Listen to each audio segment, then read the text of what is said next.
चक्षुरुन्मिलितं येन तस्मै श्रीगुरुवे नमः। नमो ॐ विष्णुपादाय कृष्णप्रेष्ठाय भूतले श्रीमति भक्तिवेदान्तस्वामिनिति नामिने। नमस्ते सारस्वती देवे गौरवाणी प्रचारिणे निर्विशेष शून्यवादी पाश्चात्य देशतारिणे। जय श्री कृष्ण चैतन्य प्रभु नित्यानंद श्री अद्वैत गदाधर श्रीवासादि गौर भक्त वृंद। हरे कृष्णा कृष्णा कृष्णा हरे हरे, हरे राम राम राम हरे हरे. ஹரே கிருஷ்ணா மாதாஜிஸ், எல்லாத்துக்கும் என்னோட தண்டவத் பிரணாம்ஸ் மறுபடியும். ஓகே, ஸோ நம்ம பகவத்கீதையில 2வது அத்தியாயத்துல இருக்கோம். கீதையின் உட்பொருள் சுருக்கம். அதுல 56வது ராதே கிருஷ்ணா மாதாஜி, நம்ம 56வது ஸ்லோகம் வரைக்கும் பார்த்திருக்கோம். அதாவது சித்த பிரக்ஞா பத்தி பார்த்திருக்கோம். ஒருத்தர் ஒரு பக்தரா இருந்தா இந்த தீர முனி எப்படி நடந்துக்குவாங்க, எப்படி உட்காருவாங்க, எப்படி பேசுவாங்க அப்படின்னு அர்ஜுனன் கேட்டதுக்கு பகவான் பதில் சொல்ல ஆரம்பிக்கிறாரு. அந்த கடைசி ஸ்லோகம் 56வது ஸ்லோகத்துக்கு ஹரிதாஸ் தாக்கூரோட ஒரு உதாரணம் பார்த்தோம் போன வாரம் வியாழக்கிழமை இல்லைங்களா. ஹரிதாஸ் தாக்கூர் ஹரிநாம ஆச்சாரியார்னு சொல்லப்படுறாரு. அவர் எதனால ஹரிநாம ஆச்சாரியார்னு சொல்லப்படுறாருங்கிறதுக்கு உதாரணங்கள் பார்த்தோம். ஒரு நாளைக்கு 3 லட்சம் தடவை ஹரிநாமத்தை சொல்லுவாராம்.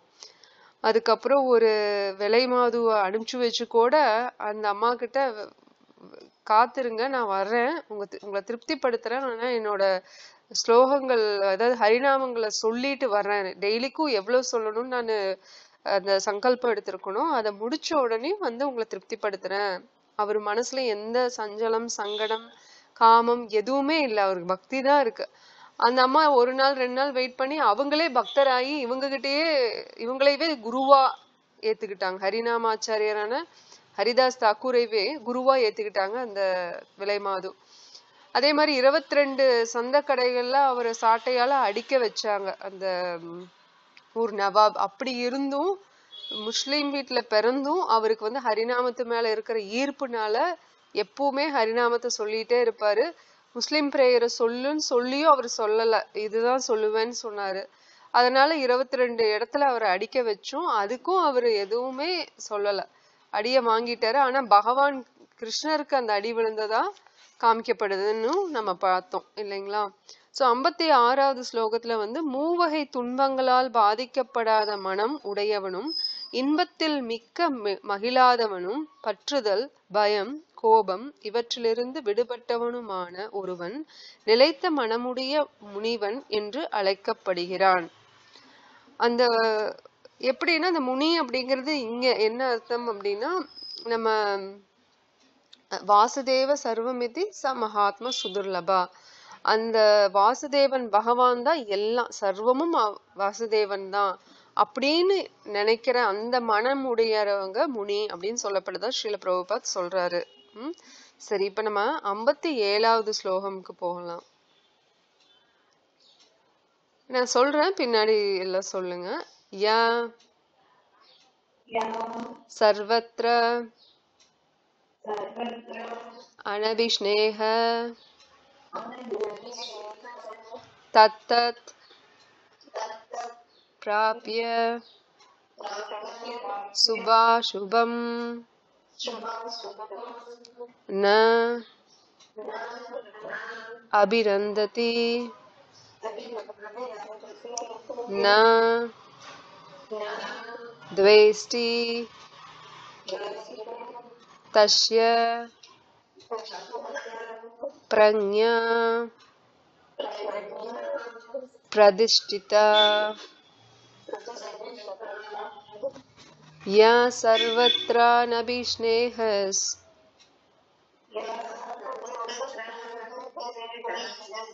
யா சர்வத்ர நபிஷ்ணேஹஸ்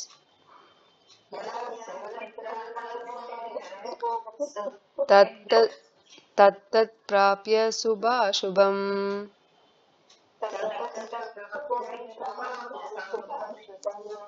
தத்தத் பிராப்ய சுபாசுபம்.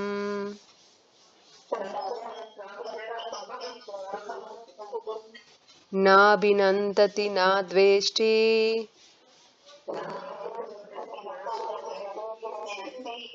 नाभिनन्दति न द्वेष्टि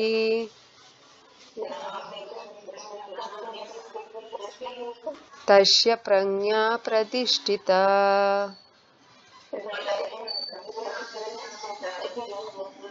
तस्य प्रज्ञा प्रतिष्ठिता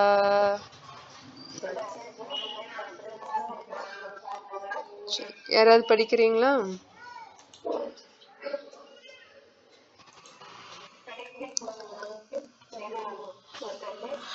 படிங்க மாதாஜி. ஜெயலட்சுமி மாதாஜி.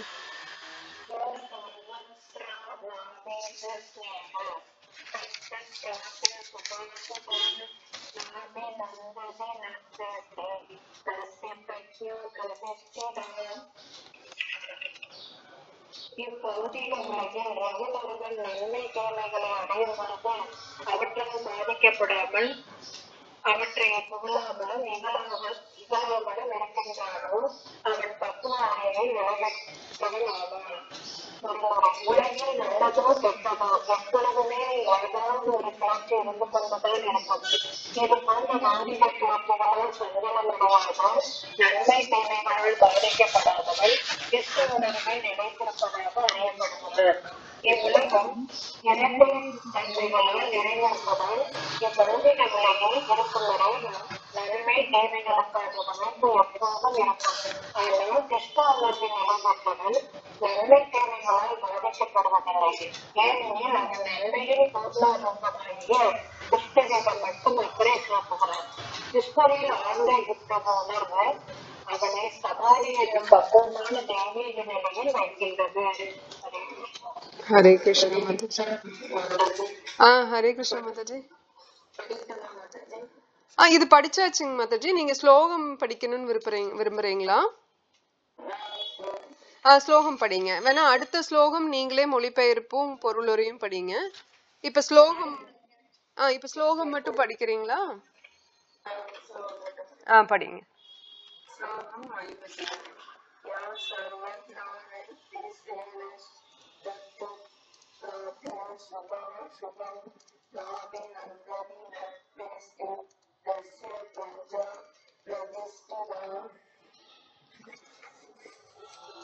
ஓகே. ஹரே கிருஷ்ணா. தேங்க்யூ மாதாஜி.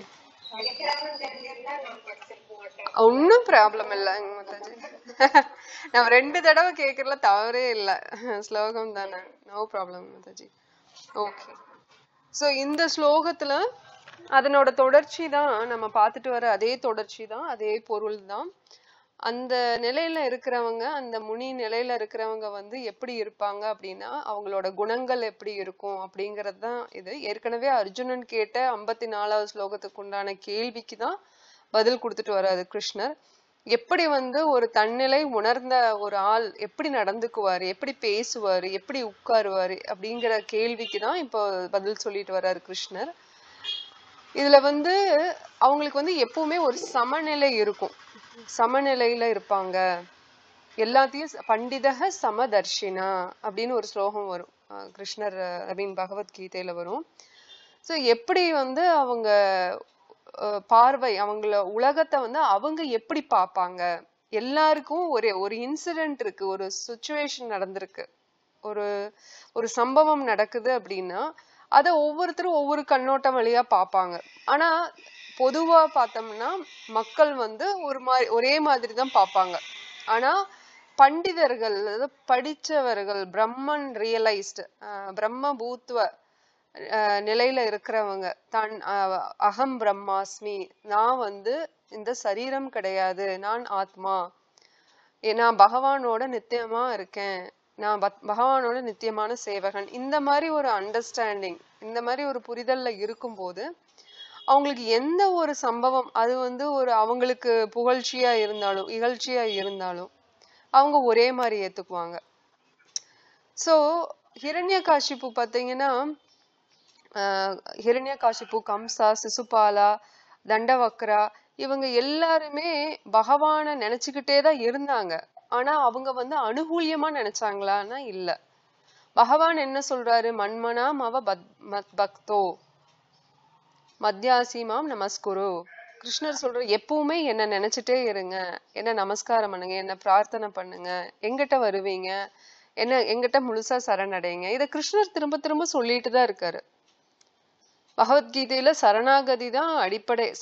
அந்த சாரமே, பகவத்கீதையோட சாரமே பக்தி சரணாகதி தான். பக்தி சரணாகதி அடைங்க. எப்படி அத பண்ணணும் அப்படின்னா பக்தி பண்ணணும். சரணாகதி அடைஞ்சு பக்தி பண்ணணும். பக்தினா அதுல என்ன பண்ணணும்? பத்திரம் புஷ்பம் பலம் தோயம் மன்மனா மவ பக்தோ. என்னோட பக்தர்கள் என்ன பண்ணணும்? எனக்கு வெறும் பூவோ பழமோ இலையோ தண்ணியோ நெய்வேத்தியம் பண்ணி அதுக்கப்புறமா அதை பருகுங்க, சாப்பிடுங்க அப்படிங்கிறார் கிருஷ்ணர். ரொம்ப கஷ்டமா எதுவுமே சொல்லல. அதே மாதிரி சததம் கீர்த்தயந்தோமாம், என்னோட பக்தர்கள் எப்பவுமே போதையந்தஷ பரஸ்பரம் கதையந்த மாம் நித்தியம் துஷ்யந்திச்ச ரமந்திச்ச. என்னை பத்தி அவங்க போதனை பண்ணிக்கிறதுலயும், தனக்கு தெரிஞ்சத இன்னொரு பக்தருக்கும் அவங்களுக்கு தெரிஞ்சத இந்த பக்தர்களுக்கும் பரஸ்பரமா அவங்க பேசிக்கிறாங்க பகவானை பத்தி. அதுல கதை ஹரிகதைய பேசிக்கிறாங்க. கதையந்த மாம் நித்தியம், எப்பவுமே நித்தியமா. அப்ப அவங்களுக்கு என்ன கிடைக்குதுன்னா துஷ்யந்திச்ச ரமந்திச்ச, அவங்களுக்கு பேரானந்தம் கிடைக்குது, திருப்தி கிடைக்குது அப்படின்னு கிருஷ்ணர் சொல்றாரு. சோ கிருஷ்ணர் அவங்க அவரோட பக்தர்கள் என்னென்ன மாதிரி நடந்துக்குவாங்க, எதுல அவங்க சந்தோஷத்தை அனுபவிப்பாங்க அப்படிங்கறது கிருஷ்ணர் பகவத்கீதையில சொல்றாரு. சோ இந்த ஸ்லோகத்துல இருந்து நம்ம பார்த்தோம்னா அந்த ஒரு எமோஷன்ஸ் பாத்தீங்கன்னா அவங்களுக்கு பேலன்ஸ்டாவே தான் இருக்கும். இந்த பௌதிக உலகத்துலதான் அவங்களும் இருப்பாங்க, ஆனா அவங்களுக்கு கட்டுண்ட நிலையில இருக்க மாட்டாங்க. கட்டுண்ட நிலைங்கிறது நம்ம மனசுலதானே இருக்கு. இப்போ பிரபுபாதர் சொல்லுவாரு, எல்லாருமே சிறைச்சாலையில இருக்கிறோம். இந்த துர்கா அப்படின்னாலே என்னன்னா சிறைச்சாலைன்னு அர்த்தம். துர்கான்னா சிறைச்சாலை. நம்ம மதர் துர்கா தேவி இருக்காங்க இல்லையா, அவங்கதான் இதைய பாத்துக்கிறவங்க. யாரெல்லாம் தப்பு பண்றாங்களோ அவங்கள தூக்கி சிறைச்சாலையில போடுறதுதான் அந்த நாட்டோட சட்டத்தோட கடமை. அரசு இதுதான் பண்ணும்.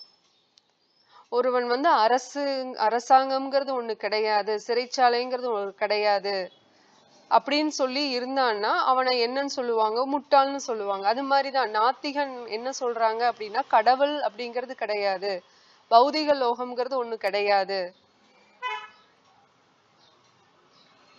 எல்லாமே பொய் அப்படிம்பாங்க.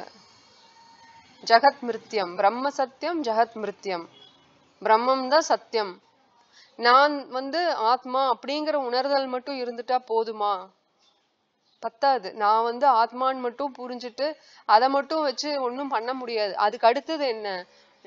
பரமாத்மா கூட இருக்கிற உறவு எனக்கு என்ன? ஜீவேர ஸ்வரூபகாய் கிருஷ்ணேர நித்யதாஸ், பகவான் கூட எனக்கு நித்தியமா நான் சேவகனா இருக்கேன். அதுக்காக நம்ம எல்லாரும் பகவானோட அடிமைன்னு கிடையாது. உங்களுக்கு ஏற்கனவே சொல்லியிருக்கேன், பகவான் கிட்ட நம்ம அன்பை எப்படி வேணா எந்த பரிமாற்றத்துல வேணாலும் நம்ம செலுத்தலாம். நம்மளே தாயா தந்தையா பகவானுக்கு அந்த உணர்வு நமக்கு அது எல்லாமே இயற்கையா வரும். அது நம்மளோட ஸ்வரூபம் என்ன அப்படிங்கிறது நம்மளுக்கு இன்னும் தெரியாது. நம்மளுக்கு அந்த ஆன்மீக திவ்யமான ஸ்வரூபம் இன்னும் நமக்கு தெரியாது. அது தெரிய வரும்போது நமக்கு அது மாதிரி நடந்துக்குவோம். பட் தெரியற வரைக்கும் நம்ம சேவகனா சேவை செஞ்சுட்டு வருவோம். அப்ப நம்மளை சுத்தப்படுத்த என்ன ஆகும்? ரொம்ப பழைய ஒரு விளக்கு உங்களுக்கு கொடுக்குறாங்க, அது ரொம்ப குப்பையா கருப்படைஞ்சு இருக்கு. அது என்ன வெள்ளியா பித்தளையா தங்கமா ஒண்ணுமே உங்களுக்கு தெரியாது. ஆனா அதை வச்சு நீங்க சுத்தப்படுத்த அதனோட அந்த ஒளி, அந்த பளபளப்பு, அதனோட உண்மையான குணம் எல்லாம் வெளியில வருது. அதனோட பிரகாசம், அதனோட தன்மை வெளியில வரும்போது உங்களுக்கு ஒரு பேரானந்தம் கிடைக்குது. அந்த மாதிரிதான் நம்ம மனசு அழுக்கு படிஞ்சு இருக்கு. பல ஜென்மங்களா நம்ம பிரம்மபூத்தே பிரலீயத்தே, திரும்ப திரும்ப நம்ம இறந்துன்னு ஒரு ஜென்மம் இல்ல, பல லட்சக்கணக்கான ஜென்மங்கள் எடுத்து கடைசியில மனுஷ ஜென்மத்துக்கு வந்திருக்கோம். அப்ப அந்த மனுஷ ஜென்மத்துல நம்ம இந்த மனுஷ பிறவியில நம்மளோட கடமை என்னங்கிறது தெரியாம இருந்துச்சு அப்படின்னா நம்மள இன்னும் அறியாமையில தான் இருக்கோம். இதே இருட்டுக்குள்ள நம்ம திரும்ப திரும்ப இந்த சிறைச்சாலைக்குள்ளேயே வர வேண்டியதுதான். அப்போ ஹிரண்யகாசிப்பு பகவானை எதிரியா பார்த்தான். தன்னைத்தானே அவன் கடவுள்னு சொல்லிக்கிட்டான். என்னதான் எல்லாரும் வணங்கணும், விஷ்ணுவை யாரும் வணங்கக்கூடாது. ஹிரண்யகாசிப்புக்கும் சரி, துரியோதனனுக்கும் சரி, ராவணனுக்கும் சரி, இவங்களுக்கெல்லாம் இது என்னது பிலாசபி வேதாந்தம் தெரியாதுன்னு நினைக்கிறோமா? கிடையாது. நான் உங்ககிட்ட இது ஏற்கனவே சொல்லியிருக்கேன். நம்ம ராமாயணம் 2 வாரம் கிளாஸ் பண்ணோம்ல, அதுல நம்ம ராவணனை பத்தியும் சொல்லியிருக்கோம். எல்லா வேதங்களும் படிச்சவங்க தான் இவங்க. அவங்களுக்கு தெரியும் தான் சரீரம் கிடையாது, ஆத்மாங்கிறது தெரியும். ஆத்ம ஞானம் உள்ளவங்க தான், சரி எது தப்பு எதுன்னு தெரிஞ்சவங்க தான். ஆனா அவங்களோட சாய்ஸ் என்ன அப்படின்னா தவற சூஸ் பண்ணி போறாங்க. தவறான வழியில போறத அவங்களுக்கு அது திருப்தி கொடுக்கறதா நினைச்சு போறாங்க. ஒரு மதப்புல, ஒரு மாயையில. ஹிரண்யகாசிப்புவோட அண்ணன் ஹிரண்யாக்ஷாவை பகவான் இவரு வராகதேவர் கொன்றுவார் இல்லையா? அவன் வம்பு பண்ணுவான், எல்லாத்துக்கிட்டையும் போய் சண்டைக்கு இழுத்துட்டு இருப்பான். இப்ப பூமாதேவி எடுத்துட்டு போய் தண்ணிக்குள்ள வச்சிருவான், கடலுக்குள்ள. அப்ப அதை மீட்கறதுக்காக வராகதேவ் பிரம்மனோட மூக்கு துவாரத்திலிருந்து வெளியில வருவாரு. சின்னதா அப்புறம் மகா பிரபுவா காட்சி அளிப்பாரு வராகதேவர். அதுக்கப்புறம் இந்த ஹிரண்யாக்ஷா கூட சண்டை போட்டு வதம் பண்ணதுக்கு அப்புறம், அந்த கதை உங்களுக்கு எல்லாத்துக்கும் தெரிஞ்சதுதான். வதம் பண்ணதுக்கு அப்புறம் ஹிரண்யாக்ஷா இறந்துருவான். அதுக்கப்புறம் ஹிரண்யாக்ஷாவோட மனைவிமார்கள் ரொம்ப சோகத்துல ஆழ்ந்திருப்பாங்க, ரொம்ப வருத்தத்துல இருப்பாங்க. ஹிரண்யகாசிப்பு போய் அவங்களுக்கெல்லாம் என்ன சொல்லுவான்னா ஆறுதல் சொல்லுவான். எப்படி ஆத்ம ஞானத்தை வச்சு ஆறுதல் சொல்லுவான். சும்மா சாதாரணமா போய் சரி நடந்தது நடந்துருச்சு விடுங்க இந்த மாதிரி எல்லாரும் பேசுற மாதிரி பேச மாட்டான். படிச்ச பண்டிதன் மாதிரி பேசுவான், உதாரணங்கள் சொல்லுவான். சொல்லி இதுக்கு நீங்க வருத்தப்படக்கூடாது அப்படின்னு கதைகள் சொல்லுவான். ஒரு முறை சுயஞான ஒரு அரசர் இருந்தாரு. அவரு ஒரு ஒரு போர்க்களத்துல அவரு கொல்லப்பட்டாரு. அப்ப அவரோட தலைமுடி எல்லாம் களைஞ்சிருந்தது, நகைகள் எல்லாம் கழன்றிருந்தது, அவரோட கண்கள்ல உயிரைவே காணோம், அவரோட உடல் எல்லாம் ரத்தத்துல இருந்ததுன்னு ரொம்ப இதா ஒரு டிராமாட்டிக்கா எக்ஸ்பிளைன் பண்றான். அவ்வளோ ரொம்ப கூர்மையான அம்புகள் அவரை கொலை பண்ணிருச்சு. அவரோட உடம்ப அந்த கூர்மையான அம்புகள் குத்தி இருந்தது. அதனால அவன் கீழே விழுந்து போர்க்களத்துல இறந்துட்டான். அத கேட்ட அவனோட மனைவிகள் எல்லாம் ஓடி வர்றாங்க, அந்த தன்னோட கணவனை பாக்குறதுக்காக ஓடி வர்றாங்க. அவங்க அவன் தன்னோட கணவன் கிட்ட அவங்களோட அன்பு பரிமாற்றம் எப்படி இருந்தது அந்த வாழ்க்கையில அப்படிங்கறது ஒவ்வொருத்தரும் நினைச்சு ரொம்ப அழுது வேதனையில இருக்காங்க. அப்புறம் அவங்க அவங்கனால அந்த உடலை விடவே முடியல, அந்த தன்னோட கணவனோட உடலை விடவே முடியல. அந்த கடைசி காரியம் பண்ணுவாங்கல்ல, அதுக்கு விடவே மாட்டேங்கிறாங்க. அப்ப யமராஜர் இவங்களோட அழுகைய கேட்டுட்டு அவரே வர்றாரு கீழே, யமலோகத்திலிருந்து அவரே கீழே வர்றாரு. ஒரு சின்ன பையனோட உருவத்துல சொல்றாரு, அட இந்த மக்கள் என்ன இப்படி இருக்காங்க. அந்த மனைவிகள் முன்னாடி சொல்றாரு இந்த பையன், யமராஜர் அந்த பையனோட உருவத்துல சொல்றாரு, இது ஆச்சரியமா இருக்கு மக்கள் இப்படி இருக்கிறது. அதுவும் என்னை விட வயசான மக்கள் அல்ல, என்னை விட இந்த மக்கள் எல்லாம் வயசானவங்க தான் இல்லையா, நான் சின்ன பையன். ஆனா அவங்க எத்தனை பிறப்புகள் எத்தனை இறப்புகள் பார்த்திருப்பாங்க அவங்களோட வாழ்க்கையோட அனுபவத்துல. ஆனா இன்னுமே அவங்க குழப்பத்துலதானே இருக்காங்க.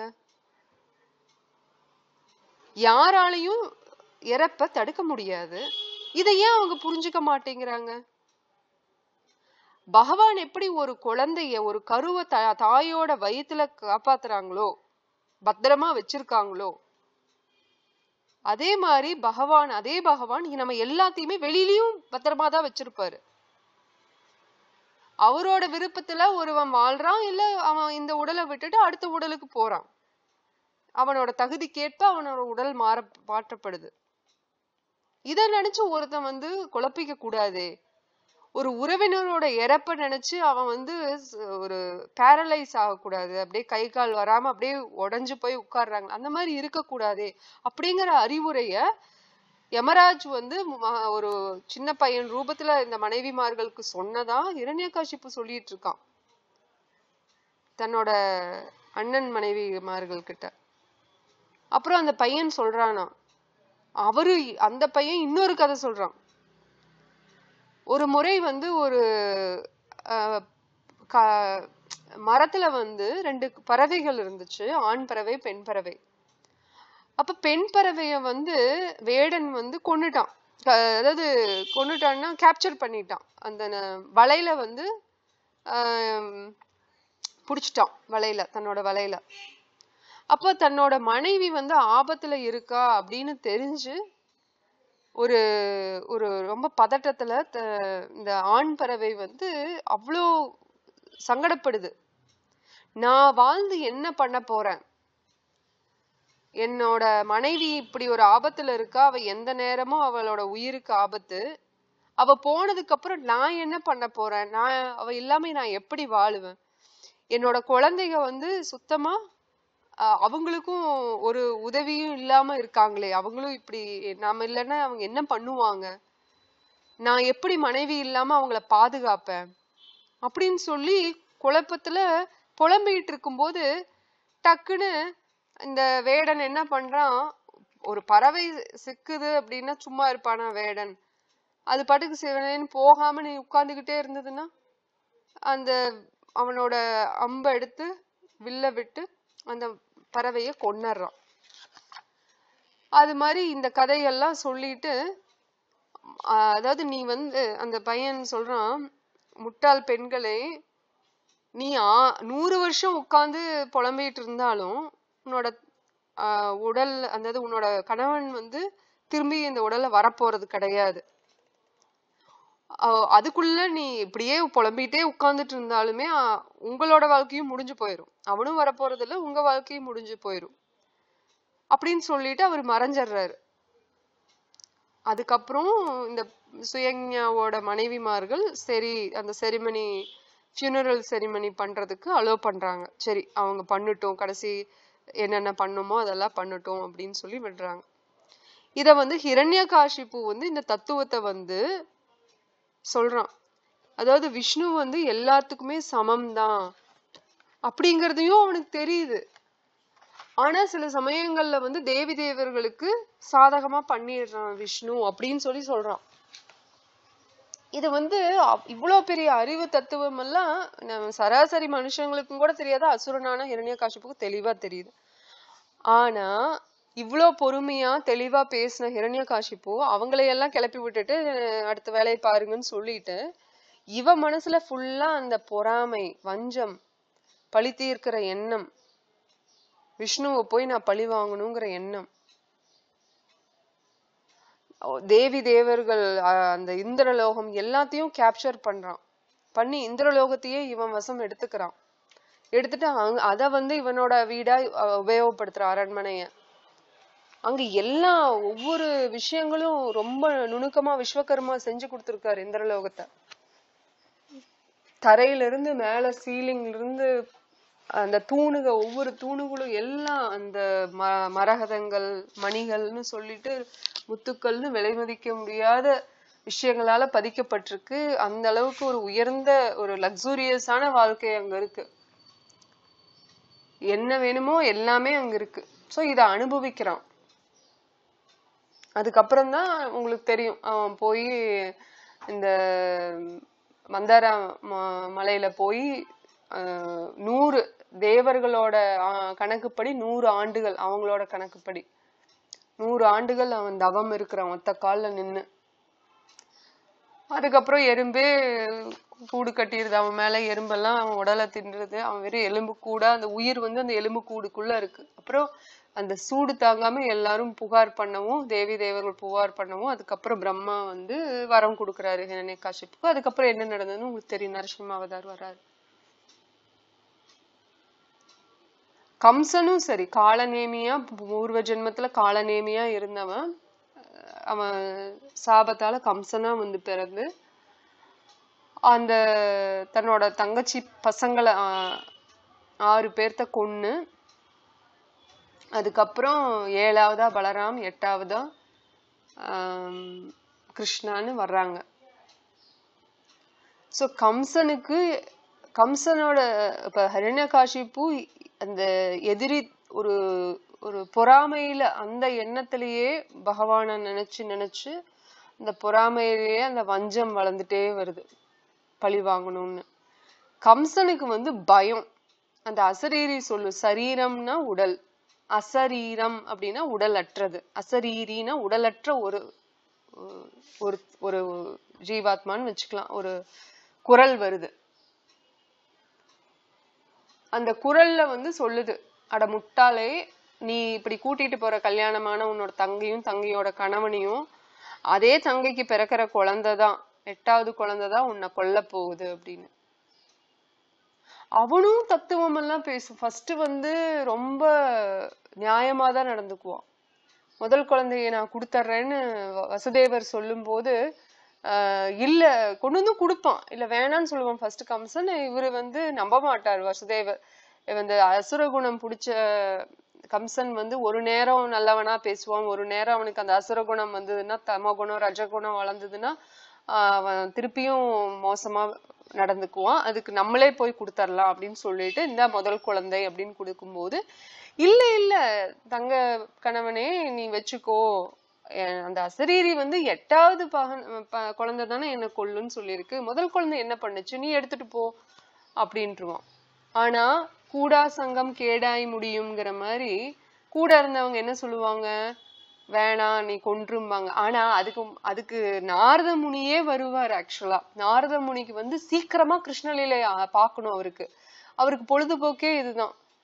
இந்த லோகம் அந்த பிரபஞ்சம்னு மாறி மாறி போய் எங்கெல்லாம் லீலைகள் நடக்குதோ, பகவான் லீலைகள் நடக்குதோ, அது கிருஷ்ண லீலைன்னா ரொம்ப பிரமாதம். ஏன்னா கிருஷ்ணர் கிருஷ்ணராவே வருவாரு. கிருஷ்ணர் ராமராவோ நரசிம்மராவோ வராகராவோ வர்றது அந்த எபிசோடெல்லாம் கொஞ்சம் இன்னும் லைவ்லியா இருக்காதான். ஆனா கிருஷ்ணர் கிருஷ்ணரா வரும்போது அந்த சேட்டை எல்லாம் பண்ணுவார் பாருங்க, அதெல்லாம் ரொம்ப பிரமாதமா இவர் என்ஜாய் பண்ணுவாராமா நாரதா.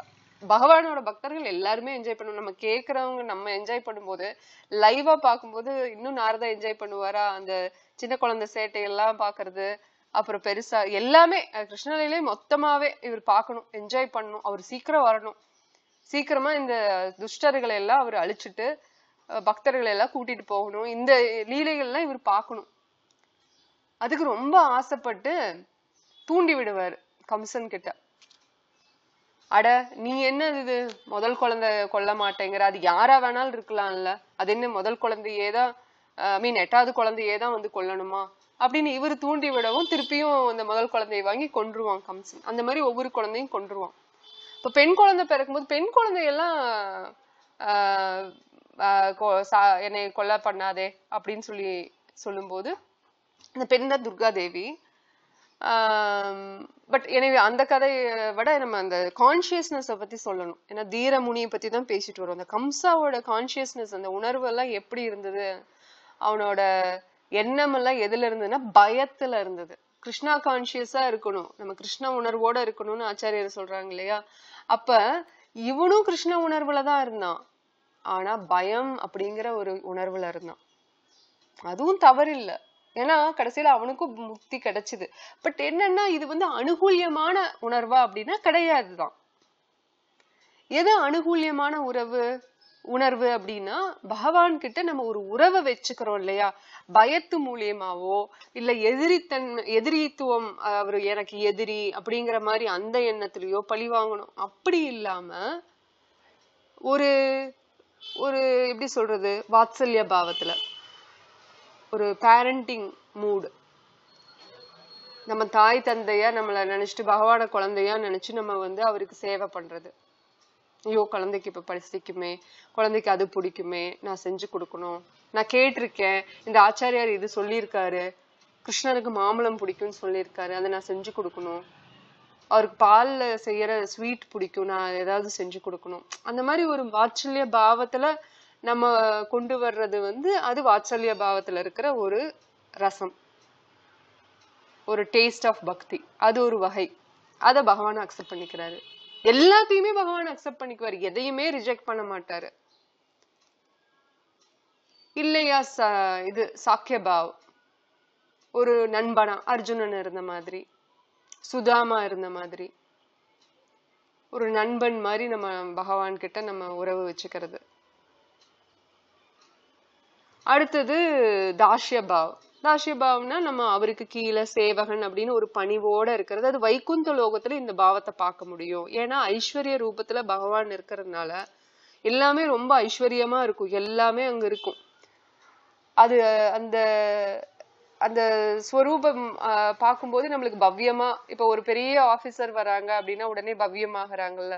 கீழே இருக்கிற ஆபீசர்ஸ் எல்லாம் பெரிய கலெக்டரோ இல்ல பெரிய பொசிஷன்ல இருக்கிறவங்க வரும்போது அந்த கவர்மெண்ட் ஸ்டாஃப் எல்லாம் கீழே இருக்கிறவங்க மரியாதை கொடுப்பாங்க. இயற்கையாவே அது மரியாதை வந்துருது அவங்களுக்கு. எந்திரிச்சு நிக்கிறது, வணக்கம் சொல்றது, அந்த மாதிரி. அந்த மூடு தான் வந்து வைகுந்த லோகத்துல இருக்குமோ. ஆனா கிருஷ்ண லோகத்துல உங்களுக்கு ஏற்கனவே சொல்லியிருக்கிறேன், அடிச்சு பிடிச்சு விளையாடுறது, கீழே சேத்துல தள்ளி விடுறது, சாணியில பெறல்றது, போய் திருடிட்டு வந்து சாப்பிடுறது, இந்த வெண்ணெய முதுகு மேல ஏறி சவாரி செய்யறது, தவளை மாதிரி நடிச்சுக்கிறது, தவளை கூட போய் உழுகிறது, அந்த தண்ணியில உழுது விளையாடுறது, எல்லா செட்டையும் பண்றது. குரங்கு செட்டைன்னு சொல்லுவாங்க. இந்த வேலையெல்லாம் பண்ணுவாரு இந்த கிருஷ்ணர் குட்டி. எல்லாம் பண்ணிட்டு வீட்டுக்கு வந்தா இந்த அம்மா புலம்புவாங்க, யசோதாமா, இந்த பையனுக்கு நான் நல்ல துணி போட்டு அனுப்பிச்சு விட்டா இப்படி சேத்த அப்பிட்டு வர்றானேன்னு. நல்ல துணி போடாம அனுப்பிச்சா கிருஷ்ணருக்கு பிடிக்காது. இது என்ன நல்ல துணி போடாம எனக்கு இப்படி துணி போடுற அப்படின்னு. யாரு துவைக்கிறது, நீயா துவைப்ப, நான் தான் துவைக்கணும், இதே போதும் உனக்கு அப்படின்னு.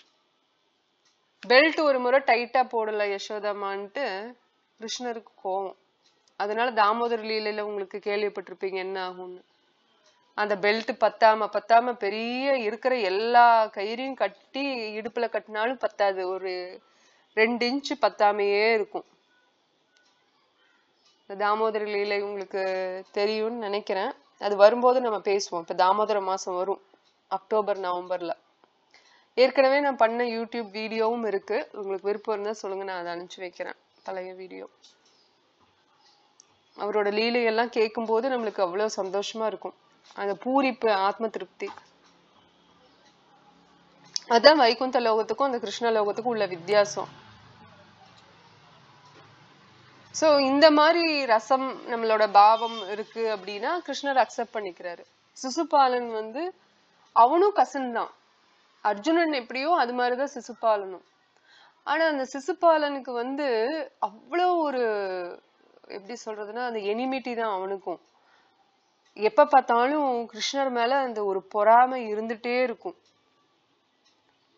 அது அந்த கடைசியில அவன் இப்ப பாத்தீங்கன்னா ஜெய விஜயன் தானே துவார பாலகர்கள் வைகுந்தத்திலிருந்து அரக்கர்களா அசுரகுணத்தோட பிறக்கிறாங்க சாபத்தால, குமாரர்களோட 4 குமாரர்களோட சாபத்தால. அப்ப வந்து ஃபர்ஸ்ட் வந்து ஹிரண்யகாசிபுவா வராங்கல்ல, அப்புறம் அது சத்தியோகத்துல, அதுக்கப்புறம் திரேத்த யுகத்துலதான் ராவணன் கும்பகர்ணனா வராங்க, அதுக்கப்புறம் துவாபர யுகத்துலதான் சிசுபாலன் தண்டவக்கரனா வராங்க. தண்டவக்கராக்கு வந்து ரொம்ப பெரிய ரோல் எல்லாம் இருக்காது, அப்படியே அந்த ரோல் வந்து கும்பகர்ணாக்கும் பெரிய ரோல் இருக்காது. ஹிரண்யாக்ஷாக்கு இருந்த ஹிரண்யாக்ஷாக்கும் கூட கொஞ்சம் ஒரு ரோல் இருக்கும், அப்புறம் ஹிரண்யகாசிப்புக்கு தான் பெரிய ரோல், அப்புறம் ராவணாக்கு பெருசா இருக்கும். அதுக்கப்புறம் அப்படியே துவாபர யுகத்துல ரொம்ப சின்ன ரோல் தான் சிசுபால் ஆகட்டும் தண்டவக்கர் ஆகட்டும். அப்ப ஹிரண்யகாசிப்புவும் ஹிரண்யாக்ஷாவும் பிறந்ததுக்கு அப்புறம் பிறந்து அவங்க இறந்ததுக்கு அப்புறம் பகவான் அவங்கள துவம்சம் பண்ணதுக்கு அப்புறம் அவங்க வந்து திருப்பியும் பிறக்குறாங்க. யாரா வந்து ராவணன் கும்பகர்ணனா பிறக்குறாங்க. திருப்பியும் அவங்கள துவம்சம் பண்ணதுக்கு அப்புறம் இவங்களா பிறக்குறாங்க, சிசுபாலன் தண்டவக்கரனா. அவங்கள துவம்சம் பண்ணோடனே அவங்க பகவானோடய திருப்பி போயிடுறாங்க கிருஷ்ணருக்கு வைகுந்தத்துக்கு. ஏன்னா அவங்களுக்கு 3 தடவை தானே, அந்த 3 ஜென்மம் வர மாதிரி தானே சாபம். அதுக்கப்புறம் திருப்பியும் பகவான் கிட்ட வைகுந்தத்துக்கு போயிடுறாங்க. கம்சனை வந்து துவம்சம் பண்ணோன்னையும் அவன் வந்து பிரம்ம ஜோதிக்கு போறான். சாயுஜ்ய முக்திம்பாங்க அதுக்கு பேரு. மொத்தம் 5 வகையான முக்தி இருக்கு. சஷ்டி, சாமிப்பிய, சாலோக்கிய, சாயுஜ்ய, அந்த மாதிரி சாரூப்பியன்னு 5 வகையா இருக்கு முக்தி. அதுல வந்து சாயுஜ்யங்கிறது ஞானிகள் போறது, இந்த மாதிரி கிருஷ்ணரால கொல்லப்பட்டவங்க, இன்னும் கிருஷ்ண உணர்வுல முழுசா வராதவங்க, அது நல்ல அனுகூலியமான உணர்வுல இல்லாதவங்க அந்த சாயுஜ்ய முக்தியில போவாங்க.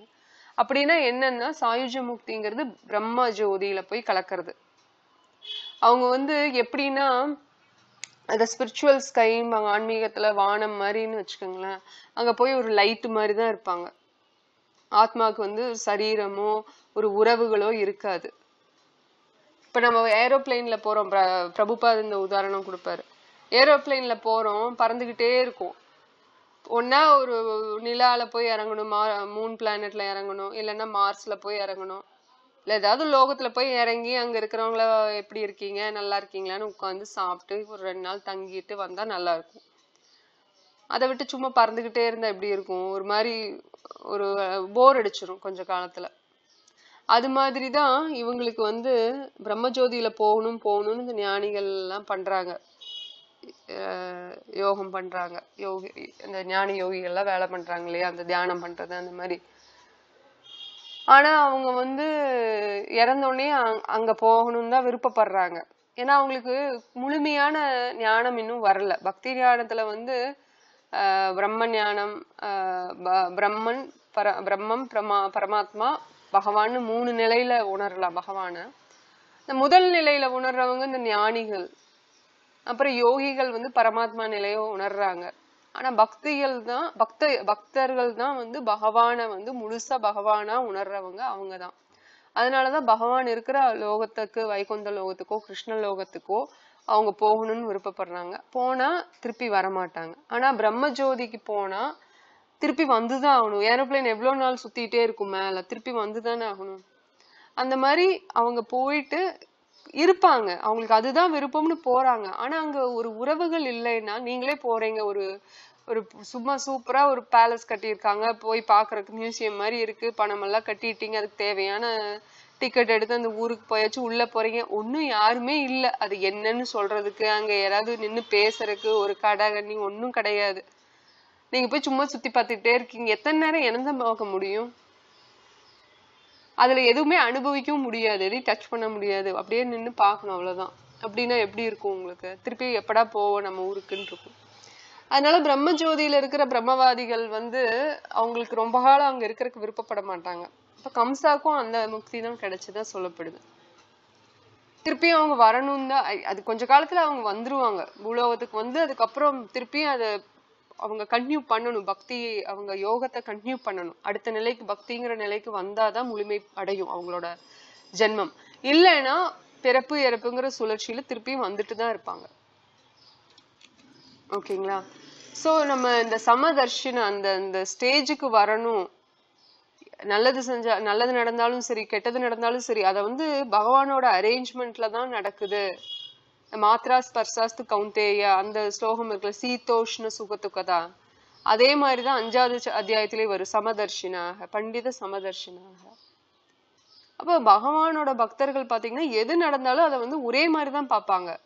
நல்லது நடந்துருச்சு, வெற்றி அடைஞ்சிருச்சு, தோல்வி அடைஞ்சிருச்சு அப்படிங்கிறதுக்காக வித்தியாசமா கடவுளை பாக்குறது, இல்ல வித்தியாசமா நம்ம கிட்ட சுத்தி இருக்கிறவங்களை பாக்குறதுன்னு அந்த இது இருக்காது அவங்க கிட்ட.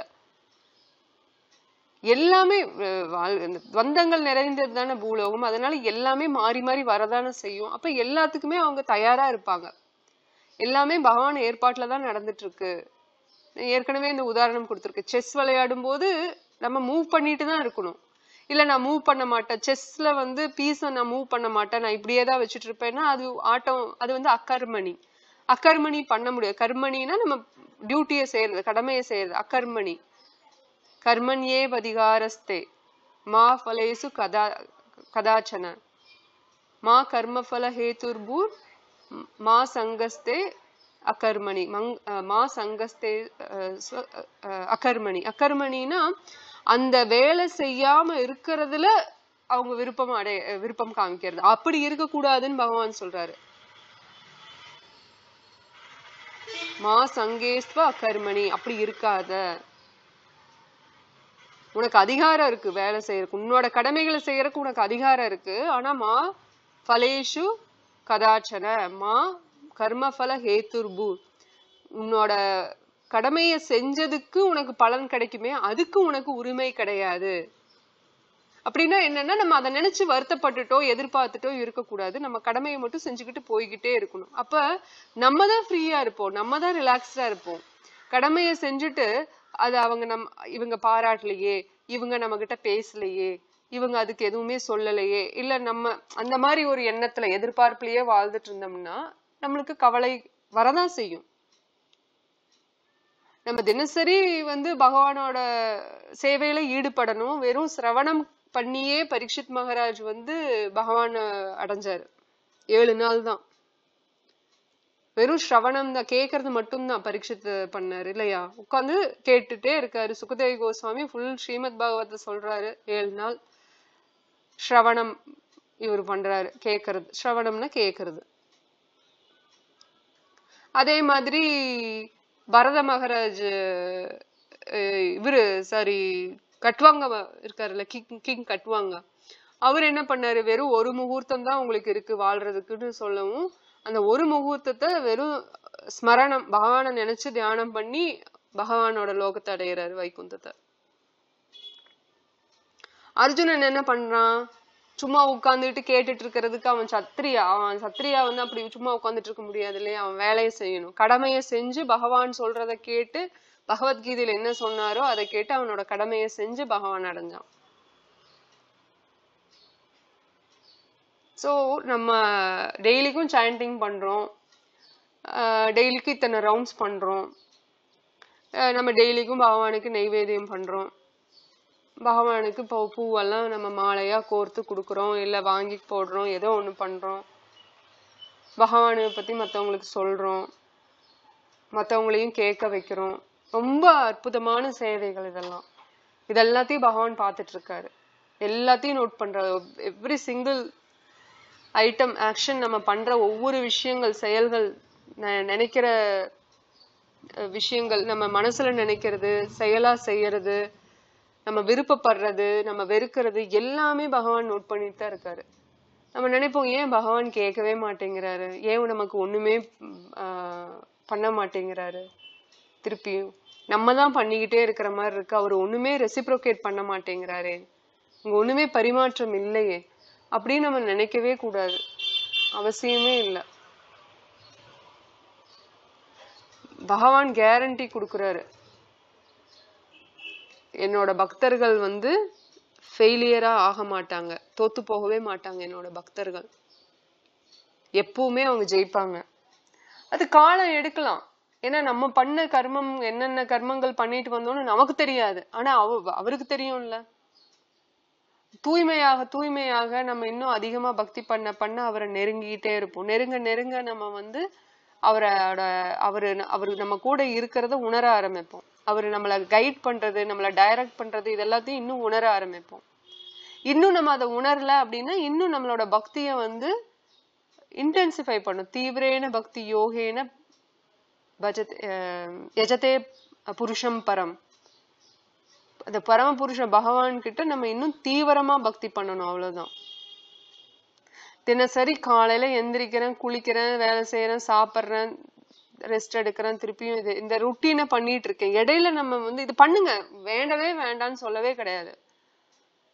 பிரபுபாதர் சொல்லுவார், ஒவ்வொரு பக்தரும் சந்தோஷமா நல்ல பிளேஸ்ல வாழணும், நல்ல ஃபுட்டு சாப்பிடணும், நல்லா வாழணும், சந்தோஷமா இருக்கணும். அப்படிதான் பகவானும் வச்சிருப்பாரு பக்தர்களை. ஏன்னா பகவான் ஆத்மராமன் தானே, தனக்குள்ளேயே திருப்தியை தேடிக்கிறவன். அதனால வெளியில என்ன மாதிரி இருந்தாலும் சூழ்நிலை அவன் திருப்தியா தான் இருப்பான், சுதாமா இருந்த மாதிரி. ராமானுஜாச்சாரியாரோட சிஷ்யர், இது உங்களுக்கு தெரியும்னு நினைக்கிறேன் இந்த கதை. ராமானுஜாச்சாரியோட சிஷ்யன்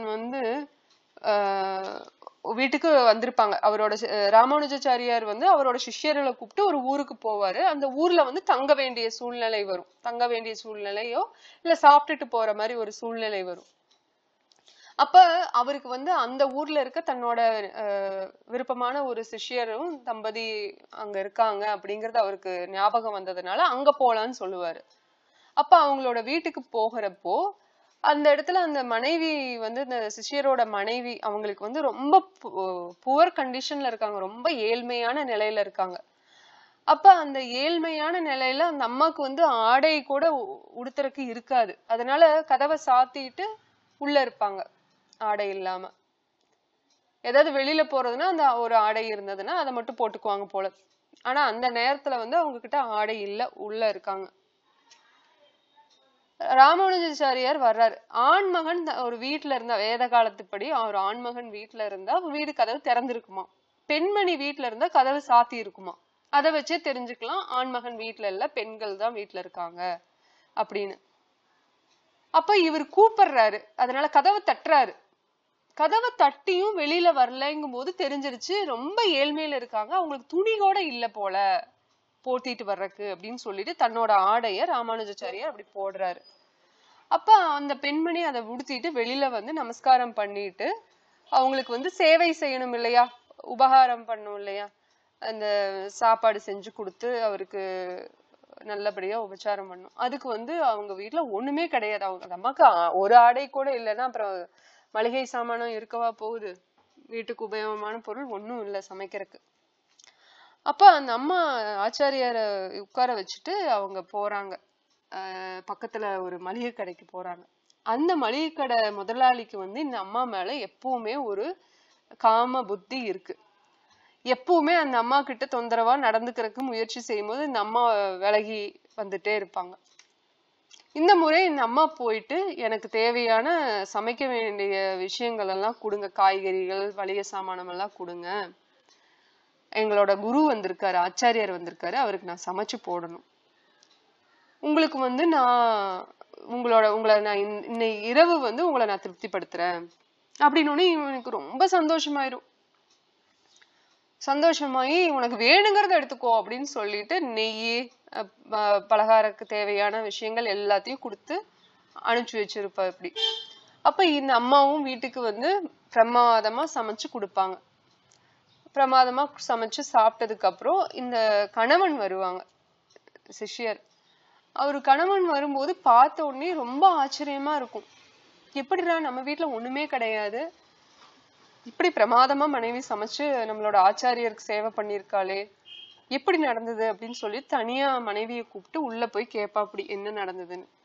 அப்ப இதுதான் நடந்ததுன்னு மனைவி சொன்னோன்னையும், நீ நல்ல வேலை பண்ணுன, குருவா முதல்ல நம்ம திருப்திப்படுத்தணும், அந்த வேலையை நீ பிரமாதமா செஞ்சிருக்கன்னு சொல்லிட்டு அந்த நீ அந்த ஆளை திருப்திப்படுத்துறதுக்கு நீ போ, இன்னைக்கு சாயங்காலம் நீ போகணும்னு சொன்னீங்கல்ல போ அப்படின்னு சொல்லுவாங்க. அப்போ இதெல்லாம் ஆச்சாரியருக்கு தெரியாம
ஹலோ